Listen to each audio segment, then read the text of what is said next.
जंगल के एक शांत कोने में रानो चिड़िया का बसेरा था। रानो जितनी छोटी थी उसका दिल उतना ही बड़ा था। जहाँ बाकी पक्षी सिर्फ अपने घोंसले की फिक्र करते, रानो दिन भर अपने मटर के खेत में मिट्टी से लथपथ होकर काम करती थी। धूप खिली थी और रानो अपने खेत में मटर के पौधों को पानी दे रही थी। तभी उसकी सहेली टुनटुनी वहाँ पहुँची। अरे रानो, इतनी कड़ी धूप में क्यों मरी जा रही हो? चलो, नदी किनारे अमरूद के पेड़ पर सब दावत कर रहे हैं। बस थोड़ी देर और टुनटुनी, देखो ना, इन पौधों को प्यास लगी है। अगर मैं इनका ख्याल नहीं रखूंगी तो सर्दियों में सब भूखे मर जाएंगे। तुम भी बैठो, अभी ताजे मटर तोड़कर लाती हूँ। ताव ताव, रानो तुम भी पागल हो। सबको मुफ्त में मटर बांट देती हो, खुद के लिए क्या बचाती हो? कालू भाई, बांटने से कभी कम नहीं होता। जब मिट्ठू और तोती के बच्चे भरपेट खाते हैं तो मुझे जो सुकून मिलता है वो इन मटरों से कहीं कीमती है। तभी मिट्ठू तोता और उसकी पत्नी तोती भी वहां आ पहुँचे। पूरा माहौल चहचहाहट से भर गया। शाम ढलने ही वाली थी कि अचानक आसमान में एक भयानक परछाई मंडराने लगी।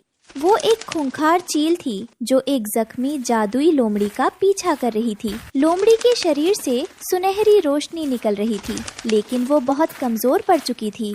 कोई बचाओ, ये चील मुझे मार डालेगी। आज तेरी जादुई शक्तियाँ मेरे काम आएंगी। भागकर कहाँ जाएगी? लोमड़ी बदहवास होकर रानो के मटर के घने खेत में घुस गई और पत्तों के पीछे छिप गई। चील ऊपर मंडराने लगी। मिट्ठू, कालू, जल्दी देखो, वो जालिम चील उस बेचारी लोमड़ी को मार देगी। हमें कुछ करना होगा। लेकिन रानो, वो चील हमें एक झपट्टे में खा जाएगी। नहीं, अगर हम सब एक साथ हमला करें और उसका ध्यान भटकाएं तो वो डर जाएगी। कालू भाई, तुम अपने पूरे झुंड को बुलाओ, मैं और टुनटुनी कंकर गिराएंगे। शुरू हुआ एक बड़ा मुकाबला। कालू कव्वे ने शोर मचाकर पूरे जंगल के कव्वों को इकट्ठा कर लिया। सैकड़ों पक्षियों ने मिलकर चील पर हमला कर दिया। चील घबरा गई और वहाँ से भाग खड़ी हुई। चील के जाने के बाद रानो दौड़कर लोमड़ी के पास गई। लोमड़ी के पैर से खून बह रहा था। डरो मत बहन, तुम सुरक्षित हो। तोती, जरा वो करवे नीम के पत्ते लाना। टुनटुनी, पानी लाओ। अगले 10 दिनों तक रानो ने अपनी जान लड़ा दी। वो दिन भर लोमड़ी के घाव धोती, उसे अपने सबसे नरम बिस्तर पर सुलाती और खुद जमीन पर सोती। रानो, तुम खुद इतनी छोटी हो, पर तुम्हारी ममता आसमान जैसी बड़ी है। मैंने सुना था कि पक्षी स्वार्थी होते हैं, पर तुमने मेरी धारणा बदल दी। मदद करने के लिए बड़ा होना जरूरी नहीं है लोमड़ी बहन, बस मन में दया होनी चाहिए। जब लोमड़ी पूरी तरह स्वस्थ हो गई तो उसने अपनी पूंछ हिलाई और हवा में एक चमकता हुआ मटर का गोला प्रकट हुआ।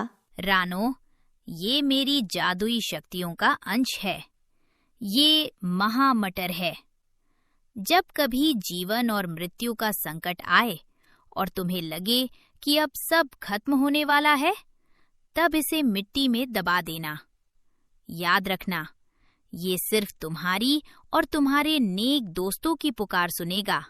1 महीना बीत गया। अचानक एक रात जंगल की हवाएं बदल गई। काले डरावने बादलों ने पूरे सूरज को निगल लिया। ऐसी बारिश शुरू हुई कि लगा मानो प्रलय आ गई हो।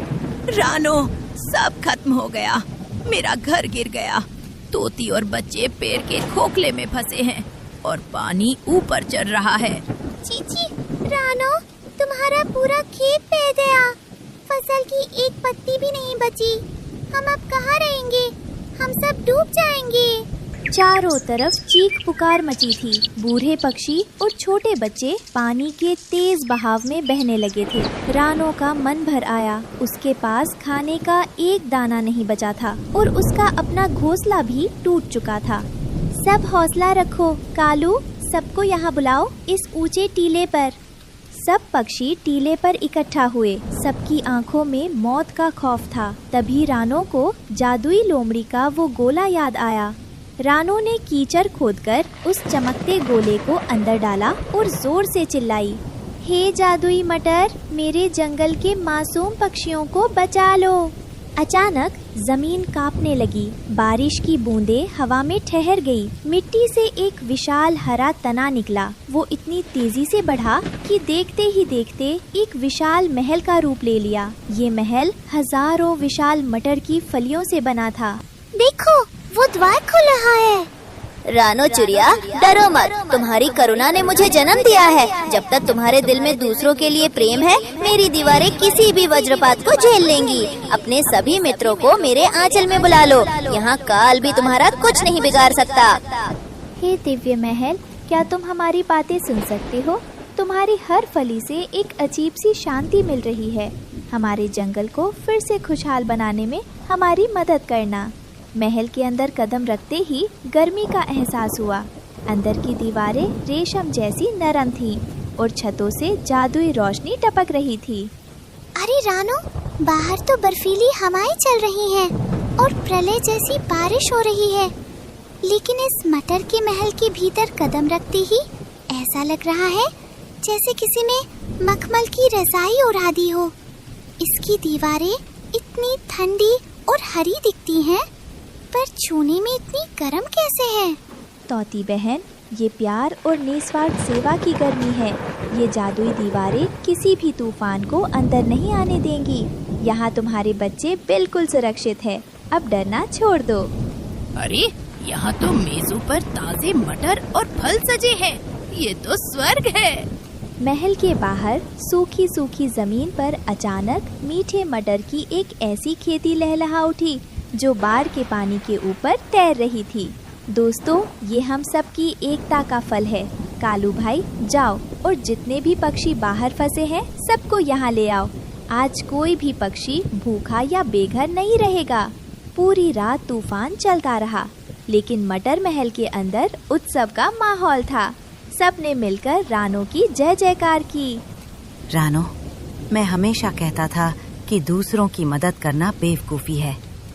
आज अगर तुमने उस लोमड़ी को न बचाया होता तो आज हम सब इस पानी में समा गए होते। कालू भाई, अच्छा काम कभी बेकार नहीं जाता। आज से ये महल हम सब का है। रानो, तुमने हमेशा दूसरों की मदद की, इसीलिए आज कुदरत ने तुम्हारी मदद की है। अकेले का सुख सुख नहीं होता टूनटूनी, जो साथ मिलकर बांटा जाए वही असली खुशी है। जब सुबह हुई और बारिश रुकी तो पूरा जंगल नष्ट हो चुका था, लेकिन रानो का वो जादुई खेत और महल अब भी वहाँ था। रानो ने वो जादुई बीज सबको बांट दिए ताकि हर कोई अपना खुद का सुरक्षित और जादुई घर बना सके। उस दिन के बाद उस जंगल का नाम मटर वन पड़ गया, जहाँ प्यार और सहयोग की सबसे बड़ी फसल उगती थी। इस कहानी से हमें सीख मिलती है कि दूसरों की मदद करने के लिए धन या शक्ति की नहीं, बल्कि एक साफ और दयालु दिल की जरूरत होती है। जो दूसरों के लिए घर बनाता है, ईश्वर उसके लिए स्वयं चमत्कार के द्वार खोल देता है।